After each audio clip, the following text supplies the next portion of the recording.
L'influence du trafic sur le positionnement de ta fiche produit sur Amazon, c'est le sujet du podcast de ce jour. Salut à toi et bienvenue sur ma chaîne YouTube. Là, on va parler de positionnement d'une fiche produit sur le moteur de recherche Amazon, puisque pour moi, c'est un vrai moteur de recherche. Est-ce que aujourd'hui, ta fiche produit se positionne si tu ramènes beaucoup de trafic sur cette même fiche produit? Voilà, donc ça c'est la question que je me suis posée. Donc j'ai amené beaucoup de trafic sur une fiche produit en test. J'ai voulu regarder un petit peu le résultat, regarder un petit peu ce qui se passait.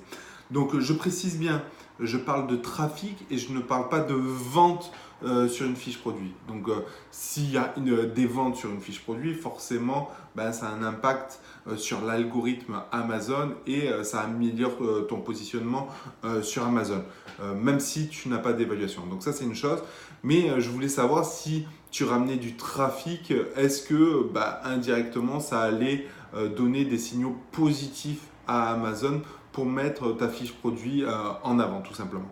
Et la réponse est oui. La réponse est oui. Donc j'ai fait le test sur exactement 2 fiches produits. La première fiche produit, j'ai ramené du trafic uniquement depuis des influenceurs. Donc des influenceurs à la fois sur Instagram et à la fois sur YouTube. Donc ça n'a pas forcément généré beaucoup de ventes, mais cette fiche produit qui était mal positionnée s'est retrouvée bien positionnée sur un ensemble de requêtes que j'avais prédéfinies dans les URL que je donnais directement aux clients. Donc forcément, force est de constater que forcément ça ramène du trafic qualifié. Donc ça, c'est une bonne nouvelle. C'est une bonne nouvelle quand on veut se lancer. Donc après, c'est à nous d'être ingénieux. Est-ce qu'il faut ramener du trafic du pays en question? Je suppose que oui. Donc j'ai pas, moi c'était des influenceurs francophones. Donc ça visait la France. Donc après, est-ce que ça a amélioré mon listing dans d'autres langues? La réponse est non. Il faudrait faire le test en Allemagne, trouver des influenceurs allemands et faire le même test pour voir si ça améliore le positionnement. Je ne pense pas que ça améliore le positionnement si la cible est d'Afrique du Nord ou des choses comme ça, parce que c'est des pays quand même francophones et c'est vrai que la source de trafic dans ces pays-là est moins chère. Je ne pense pas que ça va améliorer le positionnement en France parce que je suppose que Amazon a prévu le coup par rapport aux adresses IP.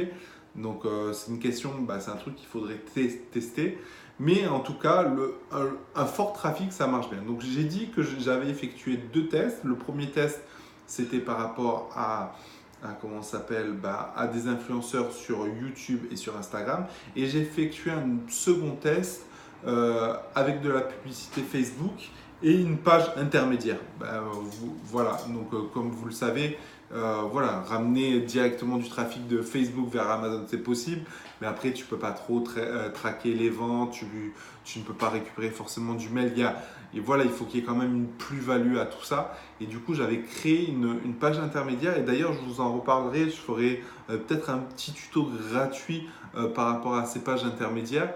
Ces pages intermédiaires me permettent de récupérer du mail et après d'inciter les gens à acheter le produit Amazon en question.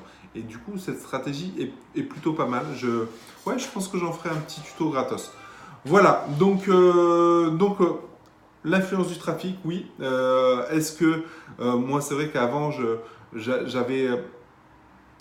j'accordais beaucoup d'importance à la conversion parce que je partais du principe que si tu ramènes du trafic et que ça ne convertit pas derrière, ça peut être un signal négatif auprès de Amazon, mais pas du tout. Et j'ai envie de te dire, en soi, c'est logique parce qu'à un moment donné, tu ramènes beaucoup de trafic, Amazon va juger que ce produit a du potentiel, il va le positionner sur le moteur de recherche Amazon et même, j'ai envie de te dire, pas que sur Amazon, il va peut-être mettre en place, t'activer le Google Shopping, il va peut-être t'activer du retargeting ou d'autres choses et indirectement, forcément, ça va te ramener des ventes et c'est là que ça deviendra intéressant. Bref, voilà, si tu veux en savoir plus sur Amazon, bah, clique sur le lien ci-dessous. J'ai un webinaire d'1h30, j'ai mon programme. À toi de voir. Sinon, je te dis, Rouya, à bientôt dans une prochaine vidéo. Ciao!